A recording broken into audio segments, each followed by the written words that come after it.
Hello folks, today we're looking at some of the biggest depreciating bargains in terms of used electric cars. Now in this one I'm only looking at cars manufacturers either in or after 2019. None of them are going to be Cat S, Cat N, anything like that, and they've all got under 70,000 miles on the clock. A lot of them significantly under that. Now, some of these cars are a year old and they've already had huge depreciation. There are some real bargains in here. We're going to start off with some small, cheaper cars. We're going to move up to some tastier stuff. There are cars in here that have lost more money than you could possibly imagine, and this might be a great time to get hold of one. Just before we go there, please give the video a thumbs up. Please subscribe if you haven't already done so. And don't forget to leave a comment. Let me know which one of these cars you'd be happy to go for. So starting off, this is the cheapest one in this video.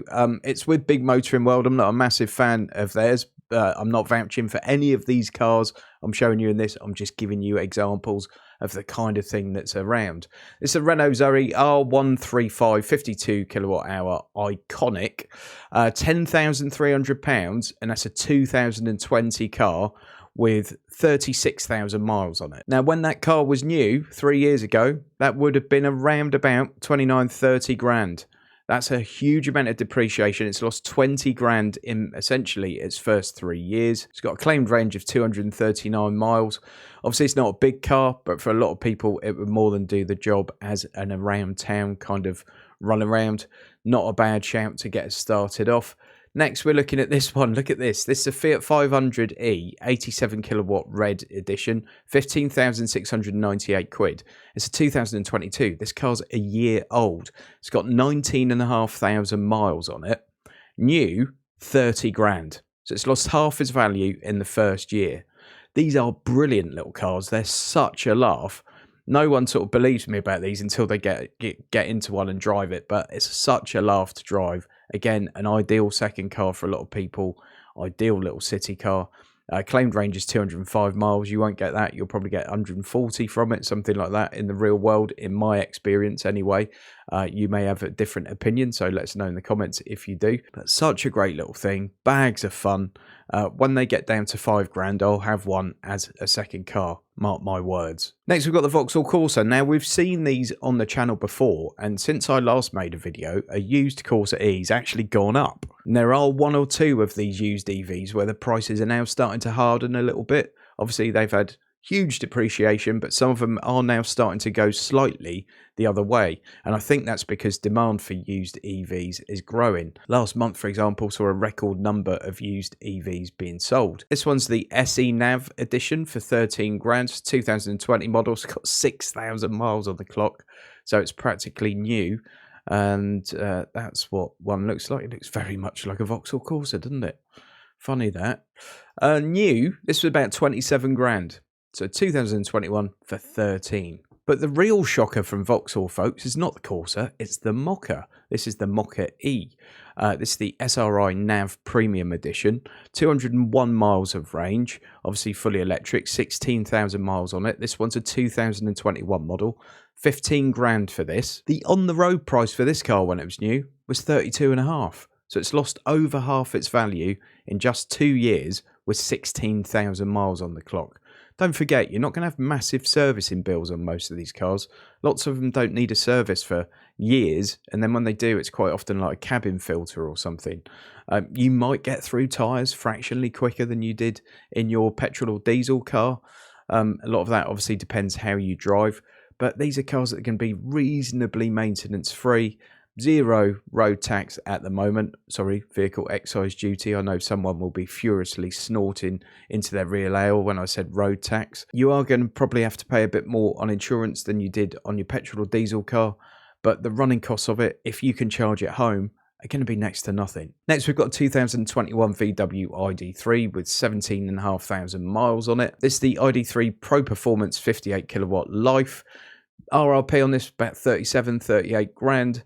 £19,000. That's a 2-year-old VW ID3 with less than 18,000 miles on it for 19 grand, basically half its RRP. There is the ID3. I did a review of one of these fairly recently for Men and Motors, so that will be coming out in due course. Certainly the facelifted version that's just come out is better than this model.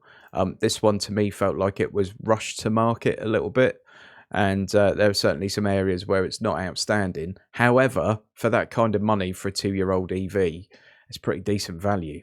Now, Tesla tend to hold their value a little bit better than some. This is the Model 3 Standard Range Plus from 2019, £19,790.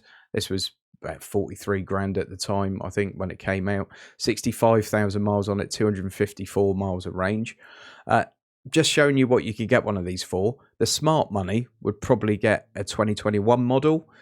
You're going to spend about another 4 or 5 grand on that, but that's the facelifted version, which dealt with a few sort of common issues with the Model 3, things like water getting into the boot, and of course that newer model came with a heat pump as standard. And if you live in a cold country like ours, a heat pump is a wonderful thing to have. It's very good for your battery. So by no means is this one the depreciation monster that we have seen, and indeed we're going to see some much bigger ones in a second, but it's still a decent value used EV. Now look at this one, the Audi e-tron, £24,950, 300 kilowatt, 55 quattro, 95 kilowatt hour, 2019 model, 60,000 miles on the clock. What do you reckon that was new? Give up? It was about 72 grand. It's currently 24,950.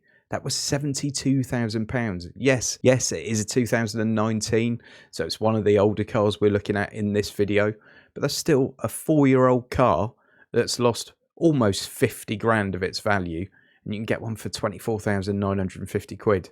For me, the range on these always let them down a little bit, particularly as it's such a premium car, such an expensive car. 237 miles is claimed, but I know for a fact you'll get nothing like that on it. You'll probably get 170 in the real world, 180 in the real world. But it still looks a bargain at 25 grand when you consider that's a £70,000 plus vehicle. Another one here from C. Chapman's, it's the BMW iX3 80 kilowatt hour Premier Edition, 286 PS, 282 miles of range. So it makes a little bit more of a compelling case for itself than the Audi e-tron. These look nice things. You see plenty of them out on the roads. They're very popular. 0 to 62 in 6.8. You've got 510 litre boot. So it's a good, practical family SUV with plenty of performance and a decent amount of range. A 2-year-old car with 39,400 miles is 32 grand. If you bought that new, it would have cost you 62 grand. So it's lost 30 grand in the first 2 years. That to me smells like a bit of a bargain. Don't forget, you don't even need to MOT that car for another year.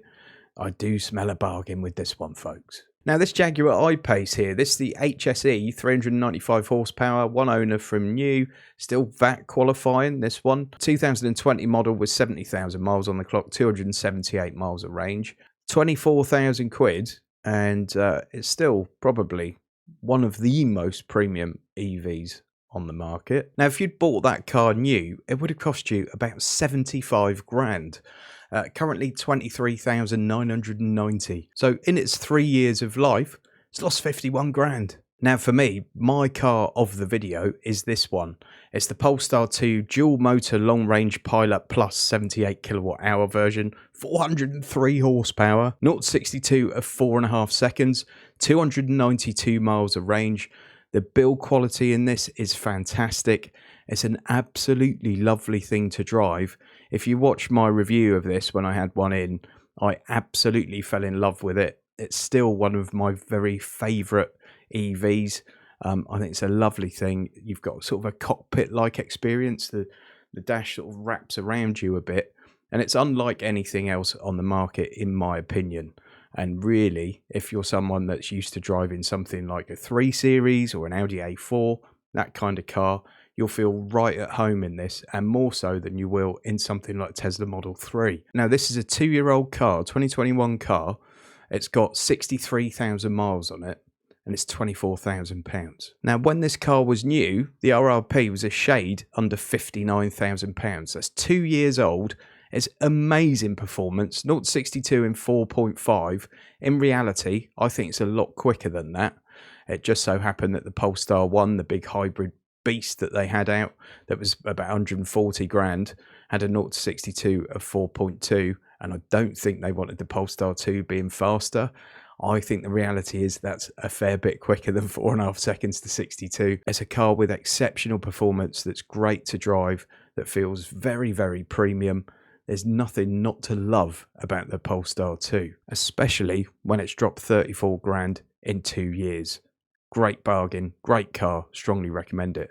Now folks, if you're interested in these cars or any others for that matter, I strongly recommend you do a check on VCheck. You'll see on Auto Trader they do a check for you and it says that, you know, not recorded as stolen, not recorded as scrap, not an insurance write-off, not imported, not exported.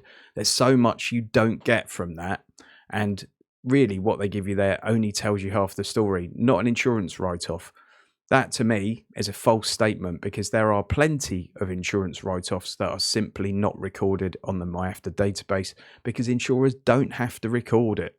Okay, it's completely voluntary. Now, if you do a VCheck for £3, it goes through all the salvage auction records, and it may well be that that car was an unrecorded Cat S or Cat N, and you can often see a picture of the car in its full broken state following its accident, or following its flood, or whatever it may be, in its pre-repaired condition. And the full report, which costs just a tenner, is very comprehensive and gives you everything you could possibly need. There's a link to VCheck in the video description and pinned as a top comment. It does help support the channel if you use it, full disclosure and all that, but really don't consider buying a car without one. Thanks ever so much for watching this one, folks. Please don't forget to give it a thumbs up. Not enough people do, and it really helps with the algorithm, and it also helps if you leave a comment. Even if you say, "Hello, Jim," something like that, it just helps the algorithm. So please always give it a thumbs up and leave a comment. Thank you very much. I'll see you on the next one.